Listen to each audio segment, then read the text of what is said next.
Hi, and thanks for joining me again in my shop. I'm in the final stages of fixing up this Traynor mixer, 8201 mixer, 8-channel mixer. I've done all the cleaning of the controls, and I was able to test it. It seemed to be all quiet, all good.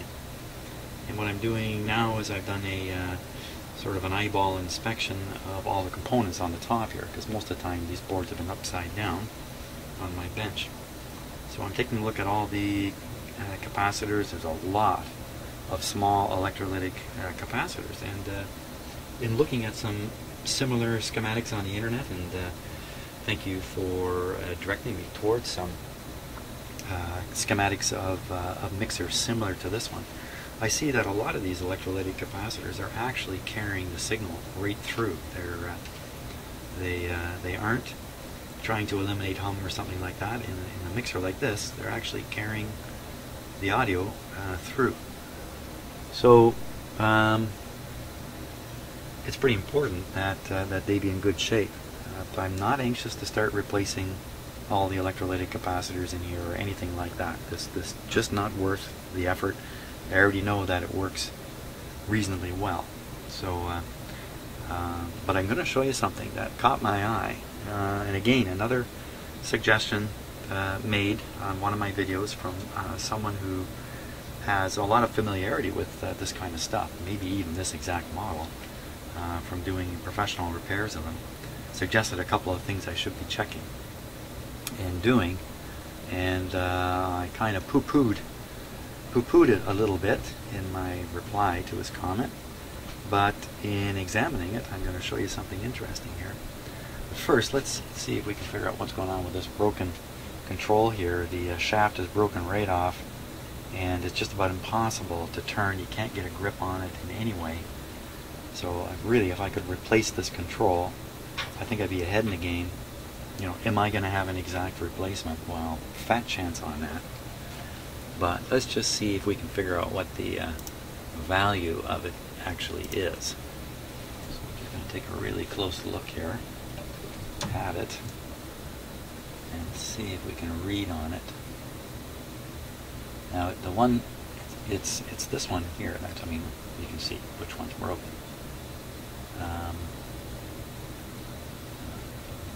DJF3, and it's not helping. Let's see, a little awkward with the camera here to get around it. What I'm hoping to spot is the resistance. Now I can measure it. Hey, look at that. There's a little bit of corrosion in here, isn't there? On those leads and leads to that transistor. Wow, he's really kinked. I don't think that was a plan on whoever built this or installed it. Look what else is kinked. That LED.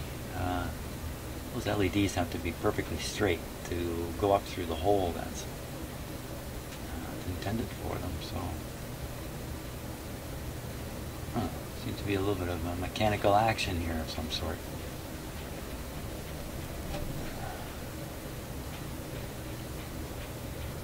Somewhere around here the value is going to be written, but I can test for it too.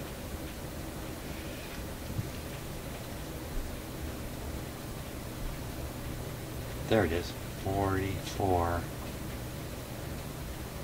Maybe I can see it on this other one. I'm assuming is identical.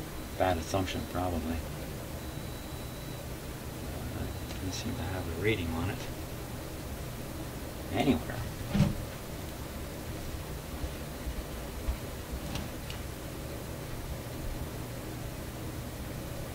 I was hoping if I couldn't see one, I'd be able to see the other. Let's take another look at that. Pretty clear, it says 44.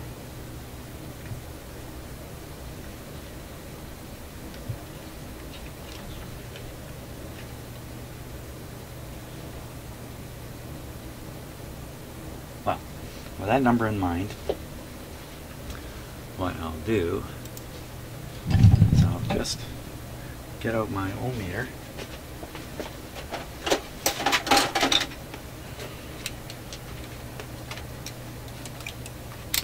See what it reads as. So if it's 44 anything,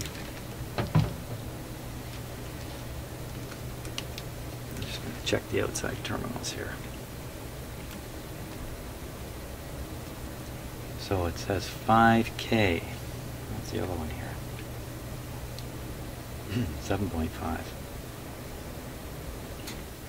5K. There's 5 on that leg. Nothing on there. Now it says 5. I've confused myself already. So, there could be other components that are affecting this reading quite easily. 44. And it reads 5K. Oh, I'm just going to check a few others here just for fun.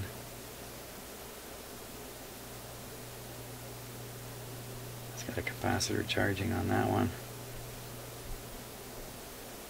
Wow, these are wildly different.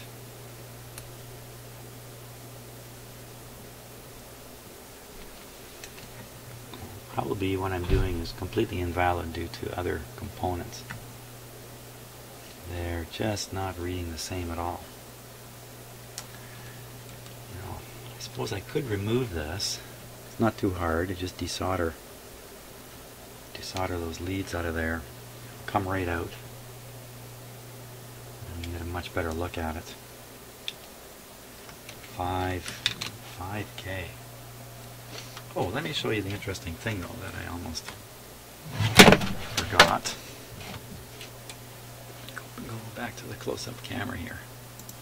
So along with taking a look at all the electrolytic capacitors, of which there are many, many, many, you can see them all over the place in this thing. They're everywhere. I wanted to take a look at the chips. There's also a lot of chips in here. And what I'm looking for is a badly seated chip. A little hard to see in the camera here because it's just 3D. Now this one looks to be a replacement because it looks different than all the rest.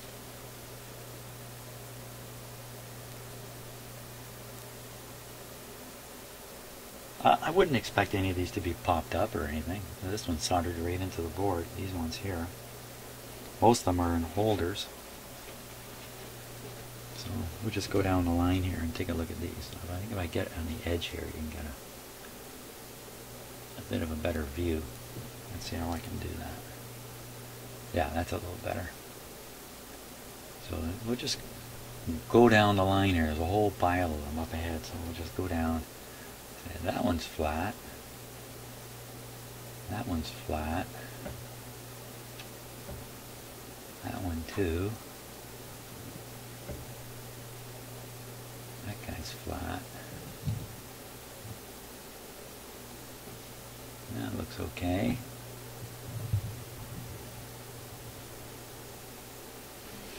That one seems alright. Oh! Hey! What's going on there?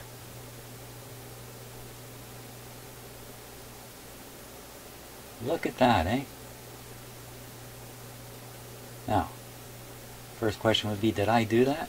I'm really quite certain I didn't do that. There's one more chip to look at.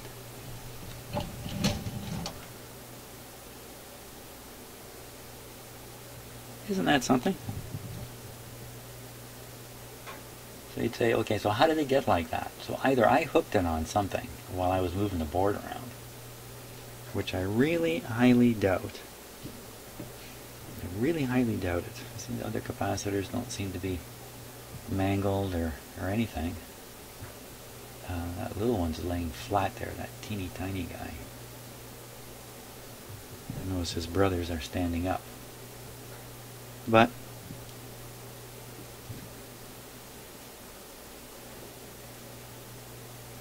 where'd he go? There he is. You can actually see the pins there completely missed. Isn't that something? Now, how did I manage to not discover this in the testing?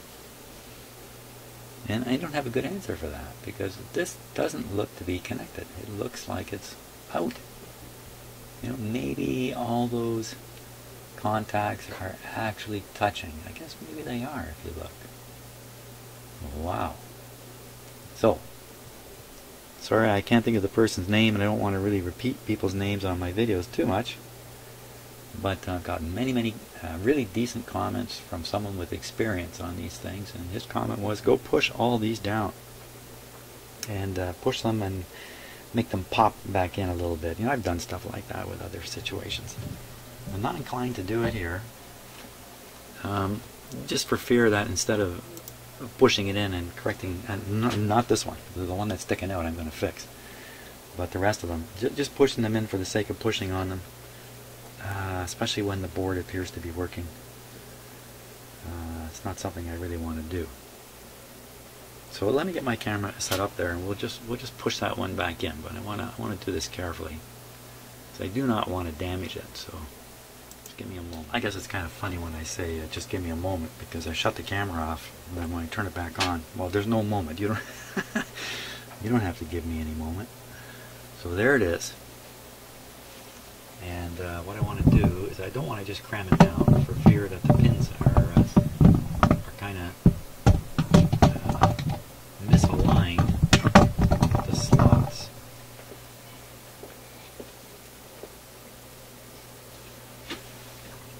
So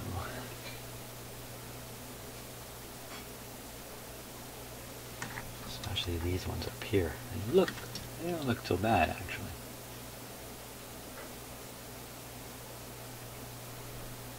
What kept it from being pushed in? The original setting of it. I'm going to pop it out first. That'd be a better idea.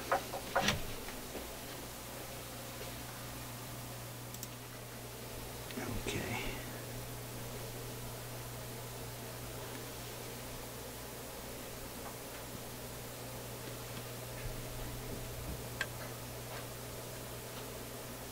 Being very careful, because I do not want to damage this chip.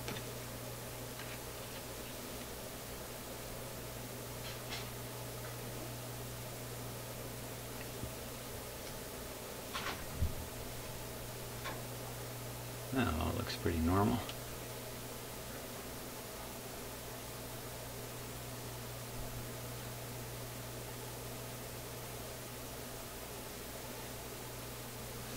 That's the camera's own shadow that you're seeing there, if you're wondering about that.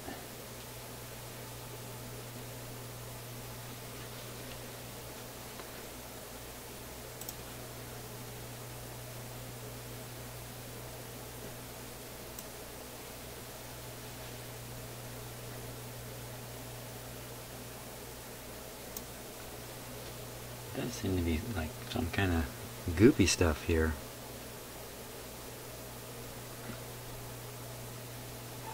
I won't worry about that. And if we take a look at the chip, there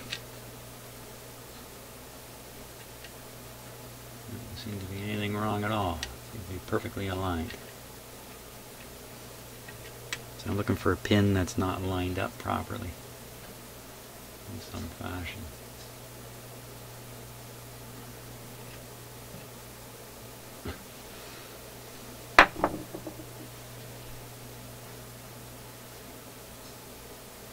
Overall, you can see that the pins are misaligned because it got shoved in one side only. So you know what? I think just whoever put this in blew it.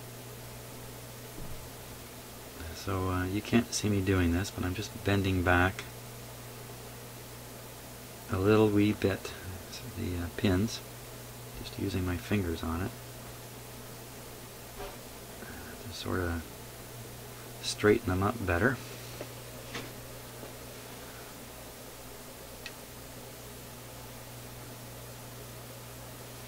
How's that look?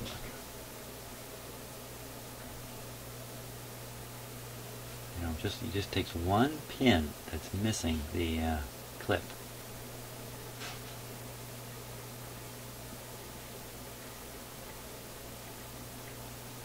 And as you put it in, you'll bend that pin. Come on. Get it down.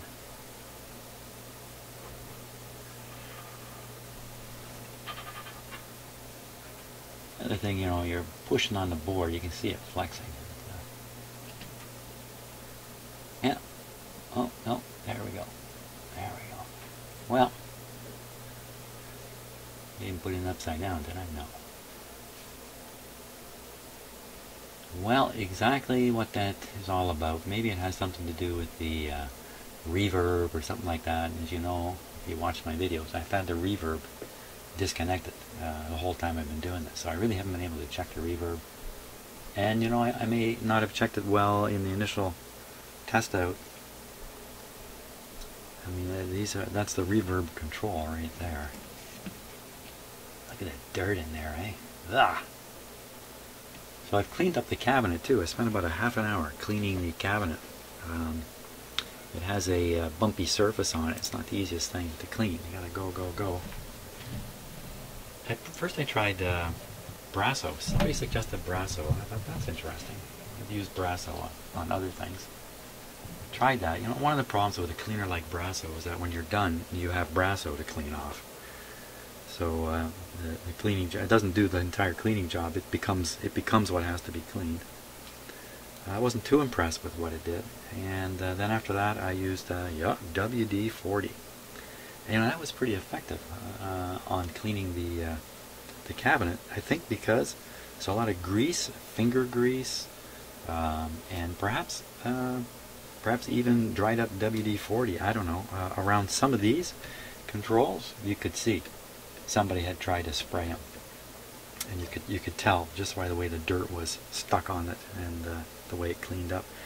And the WD-40 did a pretty good job of loosening all that.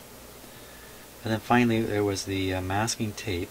The masking tape itself is gone, but the sticky glue is still there, all dried up, hard. And I used a razor blade here in one of these holders here. Just very carefully scraped it very carefully at first to see if I'm damaging the surface, but boy, that thing is rugged. And scratched most of that off, and then cleaned off the rest with WD-40. And the last thing I used, which seemed to work really well, was pine sol. Of course, that's a solvent, a pretty strong solvent. And I cleaned the whole thing with pine sol, but it helped to get that tape glue off. Now I know there's products you can buy that are really, really effective at that. And that would probably be a better thing, but my money is still in my pocket. So pine sol won the day. But then I had to clean the pine sol off, so I just use ordinary soap and water as a final wash up. And you know, the thing looks great because it is so rugged. It has taken only a few major gashes on it. The bulk of it is, there's no sign of wear. It's going to look great once I put this thing back together. And I stood here for a while, by the way, studying the knobs, wondering, boy, am I going to hand wash all these knobs? And I've decided, no, they aren't that bad. And boy, I put way too much time into this thing already. And you know, that's something I would only do anyway after assembling it and finding out for sure that it works properly. Now on the assembly side, that's what lays ahead here for me. Oh no, I still got to figure this guy out. Well, I'll finish my thought. On the assembly side, a couple of you pointed out that I could take one of the sides off and slide this whole thing in. In fact, that's typically how this is done. The whole thing is slid out as a unit and slid back in as a unit. That sounds like a great idea. The one difficulty with that is reattaching the plugs on the actual microphone input boards here. It looks easy now because it's out here on my shop bench here, but this actually goes in. These are underneath. The clips are big and bulky. You know, the plugs that go on them, I don't know what's going to happen there. So I'm going to give that a go, because worse than doing that is trying to reattach this cable over here, board by board. That just doesn't look particularly possible to me either. So I'm going to give it a go on the slide-in thing. Now let's see if we can deal with this. So to deal with that, I think I'm going to I pull this plug up here. I can get this little bit flipped right over, and we can unsolder that.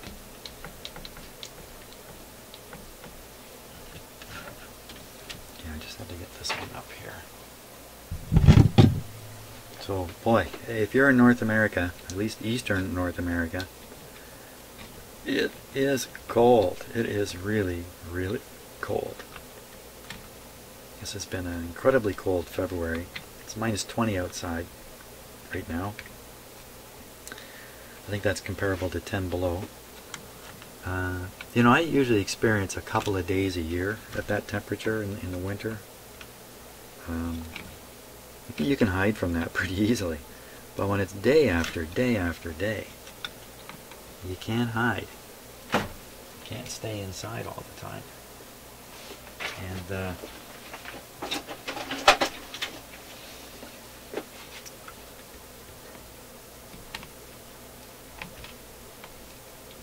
I start up my car, it makes funny sounds. I have a SUV, an old SUV. It sounds like a bag of bolts when I start it up. My nephew told me it's the power steering pump, because he has exactly the same vehicle. It's doing exactly the same thing.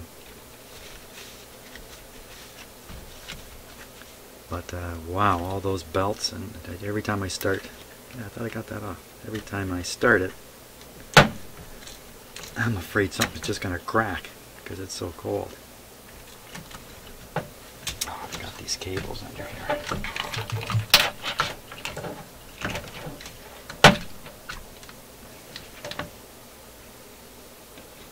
The cats have pretty much stopped asking to go outside. They've pretty much given up on going out.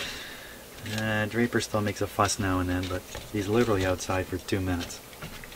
You know, I really wouldn't like to let him out. I really don't want to let him out. But if we don't let him out to discover for himself what it's like, he starts tearing our house apart. And he's a powerful, powerful cat. You'd never know it looking at him. He weighs 17 pounds of muscle. He's the most muscular cat I've ever had, for sure. Okay, so I just have to do these 3 connectors. Now, another comment I got was in the video, somebody thought they could see I see at least one anyway, cold solder joint. There's literally a million solder joints on this thing. Yeah, I'm looking at them all the time. I have not done a close-up inspection of them. And the reason is, too many and no indication whatsoever that any of them are bad. Nothing has popped up.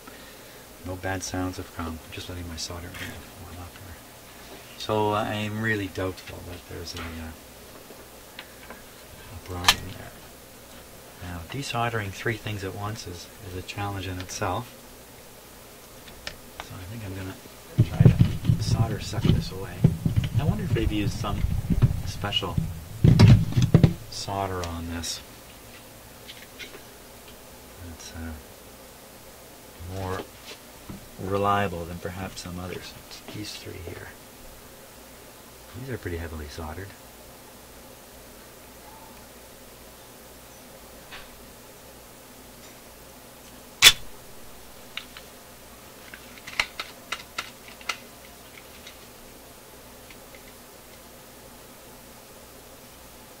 Whenever I do this, I get comments about other ways to draw solder off. Yeah, there is.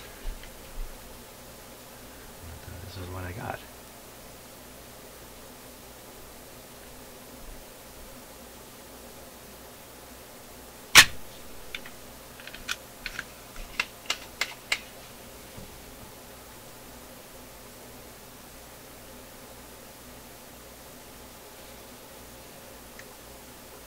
Quite worth taking this out because hopefully I'm changing it anyway. So even if I take it out and look at the value of it, put it back in, it's not the end of the world.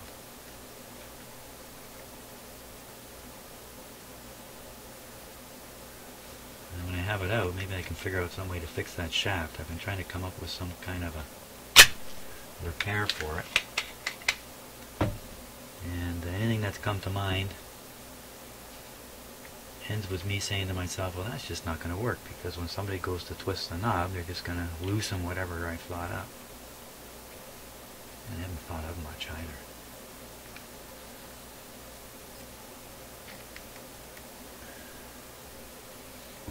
You gotta wonder how that shaft got broken off, but My guess is it got whacked. Let's see where we're at with this.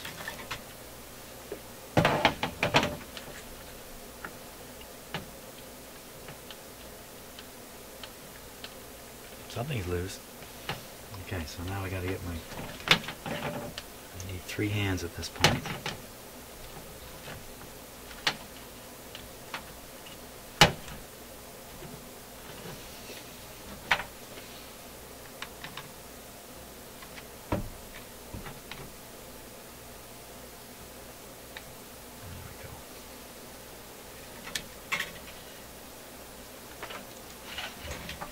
Applying a little bit of pull. You know, I see a lot of these traces have been repaired. And there's an outside trace running along here, and it's got solder repairs all over it. I guess when the manufacture process didn't go well, they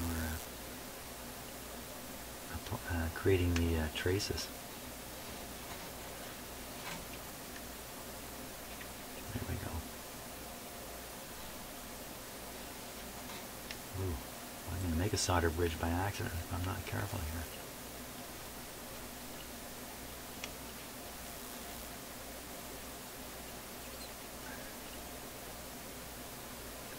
Kind of what I want to do is just make these joints go cold so I can. I don't know if I'm getting the right leverage here.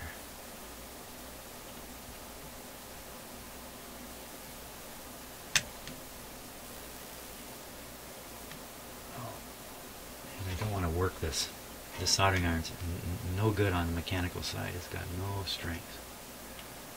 Tend to start using it as a tool to work things, and that's not going to go well.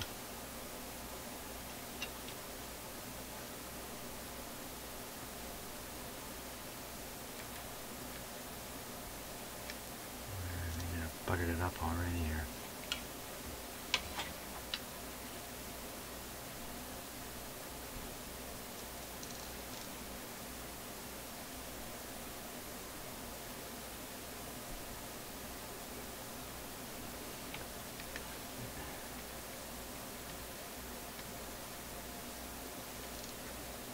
Come on.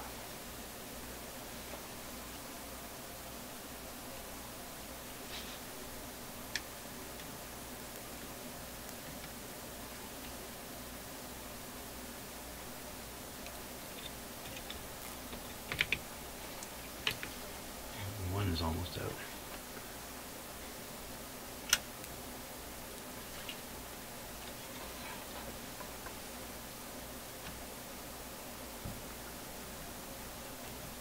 Come on, pop through.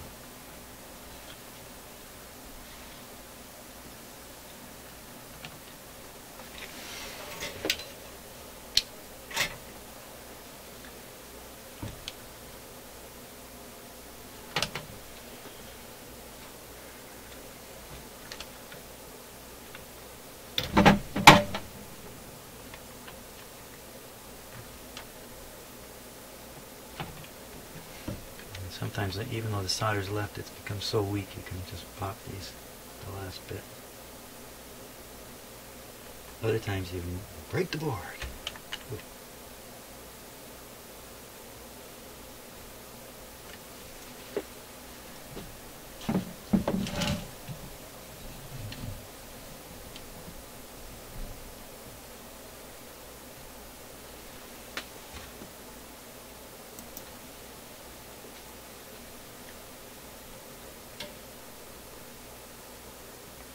So hard to look at and see what's really going on.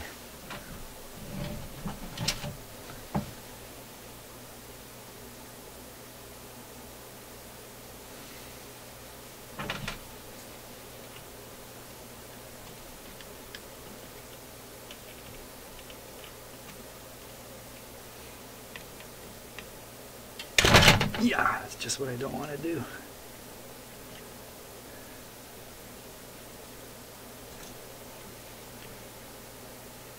Shove this spike through my hand.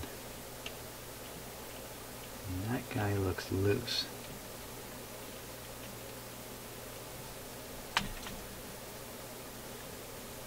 It's hard to see in the camera. I'm sure it's very hard to see with my eyes too. Just what is going on here. That looks full of solder. Yeah, I'll be on my way to a hospital if I keep that up.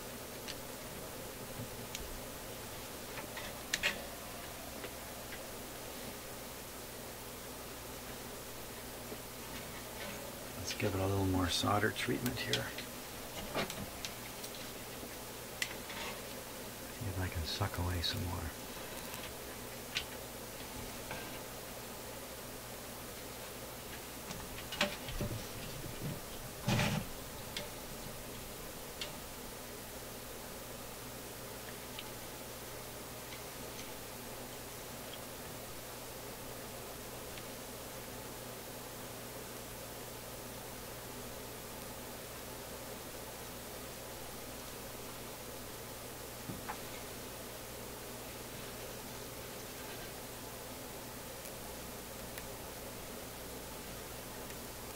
I'm not sure the tip is hot here. Yeah, I got a very flimsy soldering iron here, as many of you have commented. Oh yeah, it's melting it. It's really not meant for any heavy duty stuff of any sort, but it's really wonderfully handy.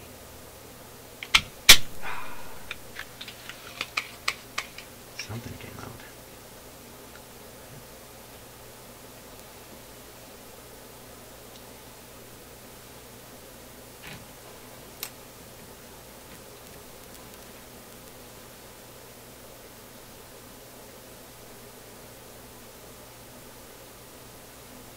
Melted?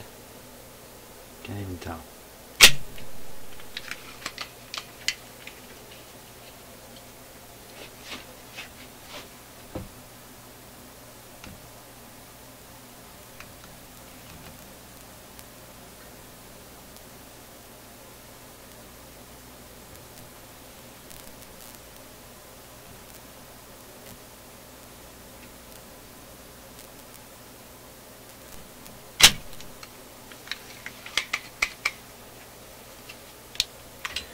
Hey, this is tougher than I thought.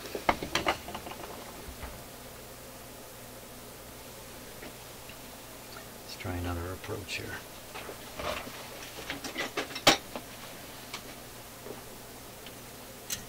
Put some downward pressure on it. Pop it through.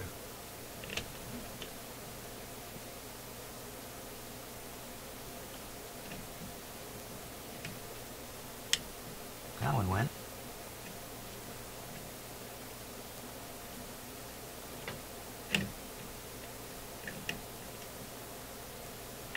Loose.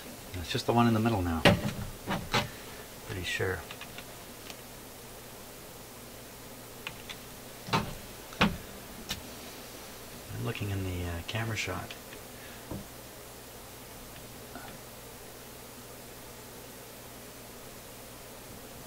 Trying to check and see if this one's moving yet. Isn't this crazy?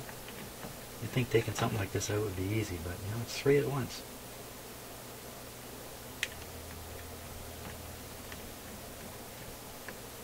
Two's a lot easier.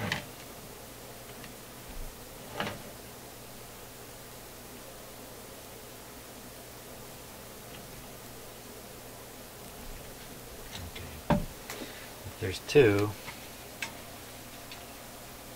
I should be able to manage this much easier.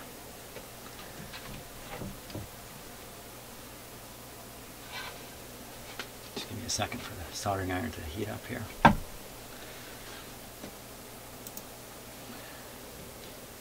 A longer view of what I'm trying to do.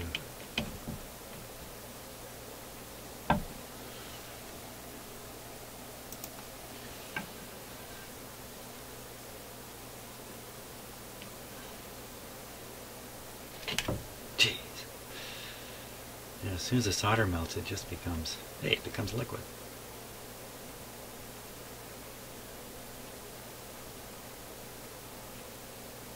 Come on. Okay, that one's moving. Keep moving, keep moving, keep moving.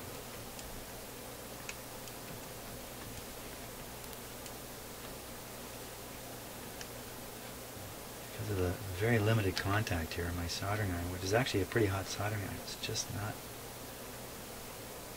delivering enough heat. There we go. Come on. There it goes. Ta-da. And it's always just a matter of time.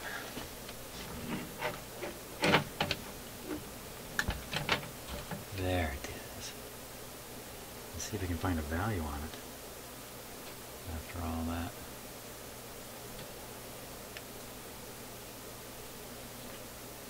.4449. THAF3. I suppose I can look that up, but I can easily measure it now.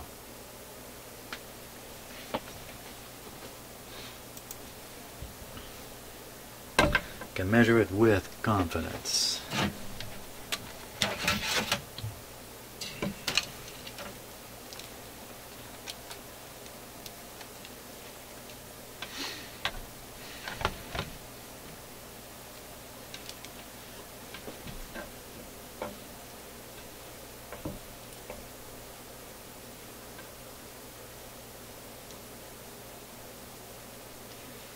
.3. No reason for me to worry about how it's set. I'm reading on the outside pins. Well, it's just for fun. Let's read that. Okay, so that's almost nothing. There it is. So it's turned all the way one way. 17K. Oh yeah, 15K would do fine in there too. Okay, so I gotta go rummaging. See what I can find in my box.